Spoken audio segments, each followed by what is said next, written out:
Assalamualaikum warahmatullahi wabarakatuh. Di sini kami dari kelompok 8 akan mempresentasikan hasil kerja kelompok kami, yaitu mengenai materi tentang teknik pengolahan hasil belajar. Kami kelompok 8 beranggotakan Silviana Aisyatul Hana, Sinta Jazilatun Nikmah, Siti Nuzulur Rahmah, dan saya sendiri Sayyidah Iftahanim dan Siti Aisyatul Hana. Untuk materi yang pertama yaitu mengenai teknik pengolahan dan pengubahan hasil belajar. Prinsip pengolahan adalah memasukkan dan menghitung semua skor hasil belajar yang telah diperoleh peserta didik selama periode tertentu, di mana skor ini dapat diperoleh dari tugas-tugas, evaluasi formatif, dan evaluasi sumatif. Untuk skor sendiri memiliki bobot masing-masing yang telah ada dan ditetapkan berdasarkan pada kesesuaian yang berlaku. Pengolahan skor hasil belajar pada umumnya menggunakan statistika. Menurut Zainal Arifin, terdapat 4 langkah pokok yang harus dilakukan dalam mengelola data hasil tes. Yang pertama yaitu men-skor, yaitu memperoleh skor mentah dari 3 jenis alat bantu, yaitu kunci jawaban, skirung, dan pedoman konversi. Yang kedua yaitu mengubah skor mentah menjadi skor standar. Yang ketiga, mengkonversikan skor standar ke dalam nilai. Yang keempat, melakukan analisis soal jika diperlukan. Untuk mengetahui derajat validitas dan reliabilitas soal, tingkat kesukaran soal, difficulty index, dan daya pembeda. Dan pemberian skor terhadap skor hasil belajar biasanya disesuaikan dengan bentuk soal yang diberikan seperti tes uraian, esai, atau tes objektif. Terdapat 2 hal yang perlu diperhatikan dalam pengolahan dan pengubahan skor menjadi skor standar atau nilai. Yaitu yang pertama, dalam pengolahan dan pengubahan skor menjadi skor standar atau nilai dapat 2 cara yang dapat ditempuh, yaitu yang pertama, pengolahan dan pengubahan skor mentah menjadi nilai dilakukan dengan mengacu pada kriterium atau sering juga disebut dengan patokan. Cara pertama ini sering dikenal dengan istilah criterion referenced atau evaluation. Di dunia pendidikan Indonesia dikenal dengan istilah penilaian acuan patokan atau PAP, dan ada juga yang mengatakan dengan istilah standar mutlak. Yang kedua yaitu pengolahan dan pengubahan skor mentah menjadi nilai dengan mengacu pada norma atau kelompok. Cara kedua ini dikenal dengan istilah norm referenced evaluation. Di dalam dunia pendidikan Indonesia dikenal dengan istilah penilaian acuan norma atau PAN. Konsep yang kedua yaitu pengolahan dan pengubahan skor mentah menjadi nilai dengan berbagai macam skala. Misalnya skala 5 atau stand 5, yaitu nilai standar berskala 5 yang dikenal dengan istilah nilai huruf A, B, C, D, dan F. Skala 9 yaitu stand 9, yaitu nilai standar berskala 9 di mana rentang nilainya mulai dari 1 sampai dengan 9. Tidak ada nilai 0 sampai lebih dari 10. Skala 11 yaitu standar 11 atau 11 point scale. Rentang nilai mulai dari 0 sampai dengan 10. Zero score nilai standar Z, dan T-score nilai standar T. Selanjutnya saya akan menjelaskan tentang teknik penskoran hasil pembelajaran dalam ranah kognitif atau pengetahuan. Contohnya dalam menentukan skor pada soal uraian. Soal uraian ini memerlukan jawaban kalimat atau kata untuk mengukur kemajuan siswa bersifat pengasar. Dalam bentuk pertanyaannya yaitu diawali dengan kata jelaskan, mengapa, bagaimana, bandingkan, simpulkan. Menurut Alfat dan Raharjo 2019. Selanjutnya yaitu untuk menentukan skor bisa memilih dari beberapa skala pengukuran. Langkah-langkah yang perlu diperhatikan yaitu yang pertama, jangan memberi skor 0 kepada peserta didik. Yang kedua, semakin tinggi skala pengukuran yang digunakan, maka hasilnya lebih akurat dan pemberian skor berlaku semua nomor soal. Yang ketiga, menetapkan pembobotan sesuai dengan tingkat soal. Yang keempat, lebih baik gunakan skala 1 sampai 10. Jika ada soal level kesulitan, maka skornya harus dibedakan dari soal yang lebih mudah. Misalnya, soal yang lebih mudah diberi bobot 2, soal yang sedang diberi bobot 3, dan soal yang berat atau sulit diberi bobot 5. Selanjutnya yaitu ranah afektif atau ranah sikap.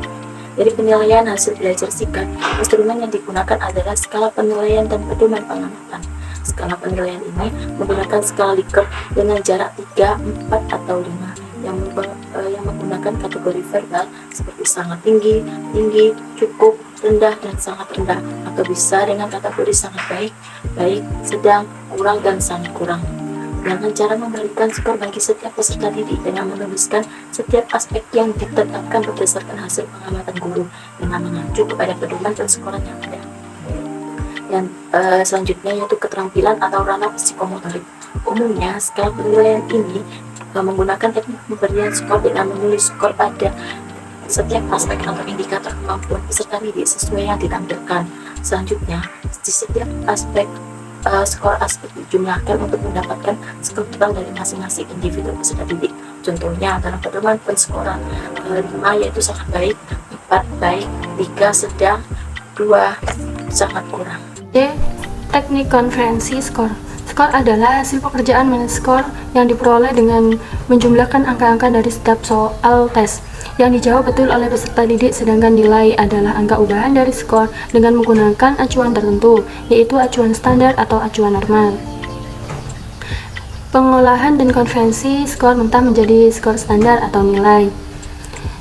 Yang kesatu, mengolah dan preferensi skor mentah menjadi nilai dilakukan dengan mengacu pada kriterium atau criterion atau patokan, dikenal dengan criterion referensi, evaluation atau PAP, atau pengolahan dan konvensi skor mentah menjadi nilai dilakukan dengan mengacu pada norma atau kelompok, dikenal dengan norma referensi, evaluation atau PAN. Yang kedua, pengolahan dan konvensi skor mentah menjadi nilai dapat menggunakan berbagai macam skala. Yang pertama yaitu skala 5 atau Stanford, yaitu nilai standar. Skala 5 atau nilai huruf A, B, C, D, dan F. Yang kedua, skala 9 atau Standine, yaitu nilai standar berskala 9 di mana rentangan nilainya mulai dari 1 sampai dengan 9 atau tidak ada nilai 0 dan 10. Yang ketiga, skala 11 atau standar 11, yaitu rentangan nilai mulai dari 0 sampai dengan 10. Yang keempat, Z-score, nilai standar Z. Yang kelima, T-score atau nilai standar T. Bismillahirrahmanirrahim. Selanjutnya di pengolahan data hasil tes PAP. Pengolahan data hasil tes PAP adalah model pendekatan yang mengacu kepada suatu kriteria pencapaian tujuan atau TKP yang telah ditetapkan sebelumnya. Penilaian acuan patokan PAP adalah pendekatan penilaian yang membandingkan hasil pengukuran terhadap mahasiswa dengan patokan nilai batas lulus yang ditetapkan untuk masing-masing bidang mata pelajaran. PAP adalah membandingkan skor yang diperoleh peserta didik dengan suatu standar atau norma absolut. Jadi, PAP meneliti apa yang dapat dikerjakan oleh peserta didik dan bukan membandingkan seseorang peserta didik dengan teman sekelasnya, melainkan dengan suatu kriteria atau patokan yang spesifik tadi. Kriteria yang dimaksud adalah suatu tingkat pengalaman belajar atau sejumlah kompetensi dasar yang telah ditetapkan terlebih dahulu sebelum kegiatan belajar berlangsung. Selanjutnya yaitu tujuan dan manfaat PAP.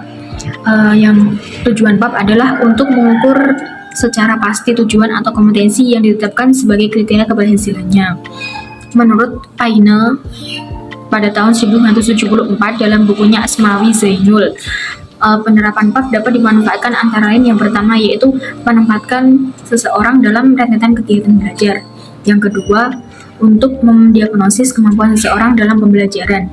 Yang ketiga, jika dilakukan secara periodik dapat digunakan untuk memonitor kemajuan setiap anak didik dalam proses pembelajaran. Secara berkelanjutan dapat diketahui status seseorang dalam suatu rentetan kegiatan belajar. Dan akhirnya dapat memacu atau memotivasi semangat belajar siswa. Dan yang terakhir, yang keempat, yaitu kemampuan masing-masing anak didik untuk menyelesaikan kurikulum secara kumulatif akan dapat menentukan keterlaksanaan kurikulum. Teknik pengelolaan data hasil tes PAN. 1. Dalam penilaian acuan norma, makna angka skor seorang peserta didik ditemukan dengan cara membandingkan hasil belajarnya dengan hasil belajar peserta didik lainnya dalam satu kelompok atau kelas. 2. Peserta didik dikelompokkan berdasarkan jenjang hasil belajar, sehingga dapat diketahui kedudukan relatif seorang peserta didik dibandingkan dengan teman sekelasnya. 3. Tujuan penilaian acuan norma adalah untuk membedakan peserta didik atas kelompok-kelompok tingkat kemampuan, mulai dari yang terendah sampai dengan tertinggi. 4. Secara ideal, pendistribusian tingkat kemampuan dalam satu kelompok menggambarkan suatu kurva normal. 5. Pada umumnya, penilaian acuan norma dipergunakan untuk seleksi. Soal tes dalam pendekatan ini dikembangkan dari bagian bahan yang dianggap oleh guru urgent sebagai sampel dari bahan yang telah disampaikan. Sekian, wassalamualaikum warahmatullahi wabarakatuh.